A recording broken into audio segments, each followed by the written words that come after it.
కాకినాడలో మొన్న జరిగినటువంటి కూల్చివేతల పర్వం ఆగకుండానే ఇంకొక కూల్చివేత అయితే జరిగింది.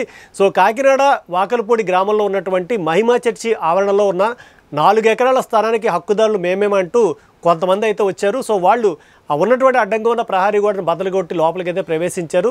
2.5 సంవత్సరాల క్రితము అప్పట్లో ఉన్నటువంటి కాకినాడ రూరల్ ఎమ్మెల్యే కన్నబాబు వర్గీయులు మరియు ద్వారంపూడి చంద్రశేఖర్ రెడ్డికి సంబంధించిన వర్గీయులు తమ స్థలాన్ని కబ్జా చేశారని, కాబట్టి దాన్ని ఇప్పుడు తిరిగి మేము స్వాధీనం చేసుకున్నామని వాళ్ళైతే చెప్తున్నారు. దానికి వారాహి కాలనీగా నామకరణం చేసి ఒక బోర్డును కూడా తగిలించారు.